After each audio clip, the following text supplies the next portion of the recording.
Welcome to I news. పశ్చిమాసియాలో యుద్ధం ఇప్పుడు అత్యంత ప్రమాదకర స్థాయికి చేరుకుంది. ప్రపంచం భయపడుతున్నట్టే ఇరాన్ తన క్షిపణులను ఇజ్రాయెల్ అణు కేంద్రం వైపు మళ్లించింది. నెగెవ్ ఎడారిలోని అత్యంత రహస్యమైన డిమోనా అణు పరిశోధనా కేంద్రం సమీపంలో ఇరాన్ క్షిపణులు కుప్పలు తెప్పలుగా పడ్డాయి. ఈ దాడిలో 100 మందికి పైగా గాయపడటంతో పాటు ఆ ప్రాంతంలో భారీ ఎత్తున మంటలు ఎగిసిపడుతున్నాయి. అసలు అణు కేంద్రానికి ఏమైంది? ఇజ్రాయెల్ ప్రతీకారం ఎలా ఉండబోతోంది? ఇప్పుడు స్పెషల్ స్టోరీలో చూద్దాం.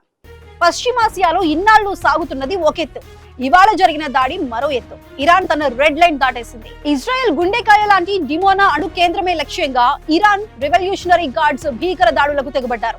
అర్ధరాత్రి వేళ ఒక్కసారిగా డజన్ల కొద్ది బాలిస్టిక్ క్షిపణులు ఇజ్రాయెల్ గగనతలాన్ని చీల్చుకుంటూ దూసుకొచ్చాయి. ఇజ్రాయెల్ యొక్క అజేయమైన ఐరన్ డోమ్ 6 డిఫెన్స్ సిస్టమ్స్ కొన్నింటిని అడ్డుకున్నప్పటికీ మరికొన్ని క్షిపణులు అణు కేంద్రానికి అతి సమీపంలో పడటంతో భారీ పేలుళ్లు సంభవించాయి.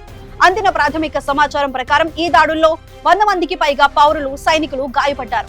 పేలుళ్ల ధాటికి డిమోనా పరిసర ప్రాంతాల్లో భూకంపం వచ్చినట్లుగా భవనాలు వణికిపోయాయి. అణు కేంద్రంలోని రియాక్టర్లకు ఏమైనా నష్టం జరిగిందా, రేడియేషన్ బయటకు వచ్చే ప్రమాదం ఉందా అనే కోణంలో ఇజ్రాయెల్ సైన్యం అత్యవసర తనిఖీలు చేపట్టింది. ఇరాన్ మాత్రం ఇది కేవలం ట్రైలర్ మాత్రమేనని, ఇజ్రాయెల్ తన దుశ్చర్యలను ఆపకపోతే అణు కేంద్రాలను నేరుగా ధ్వంసం చేస్తామని హెచ్చరిస్తోంది. ఈ దాడితో ఇజ్రాయెల్ ప్రధాని నెతన్యాహు అత్యవసర యుద్ధ కేబినెట్ సమావేశాన్ని ఏర్పాటు చేశారు. అణు కేంద్రంపై దాడిని ఇజ్రాయెల్ అస్తిత్వానికే ముప్పుగా పరిగణిస్తోంది.